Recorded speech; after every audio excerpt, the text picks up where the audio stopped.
আল্লাহ তাআলা ধনী, তোমরা সবাই ফকির। আপনি আমি পুরো সমস্ত জাহানের সবাই গরিব।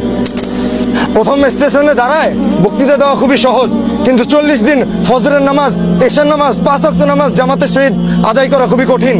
জিনা ব্যভিচার যখন ছড়া যাবে, জালেম বাদশা নিযুক্ত করে দিবে। জালেম বাদশা আমাদের উপর ছিল, ঠিক?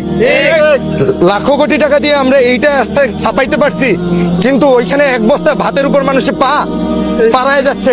এইটার হিসাব আপনি আমি আলিয়াউমা তুজিজা কুল্লু নাফসিন বিমা কাসাবাত, প্রত্যেকটা নফসের দিতে হবে। লা যুলমাল ইয়াউম, কারো উপর কোনো জুলুম করা হবে না। ঠিক 14 বছর আগে কেউ জানতেন আব্দুল মালিক সাহেব দামাত বরকাতুহুম আলিয়া বাইতুল মুকাররমের ইমাম হবে? 5টা জিনিস কেউ কখনো জানে না, সেই 5টা জিনিসের কথা কোরআনে দেওয়া আছে। ইন্নাল্লাহা ইনদাহু ইলমুস সাআহ, নিশ্চয়ই আল্লাহ ব্যতীত আর কেউ জানে না গায়বের কথা। ওয়া ইউনাজ্জিলুল গায়ব, বৃষ্টি কয় ফোঁটা পড়বে, কখন পড়বে, আল্লাহ ব্যতীত কেউ জানে না।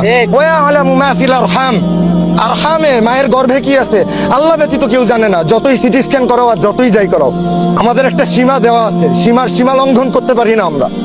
জনগণের সার্বভৌমত্বকে মানি না। অধিকার আল্লাহ তাআলার, ক্ষমতা আল্লাহ তাআলার। আল্লাহুল গনি ওয়া আনতুমুল ফুকারা, আল্লাহ তাআলা ধনী, তোমরা সবাই ফকির। আপনি আমি পুরো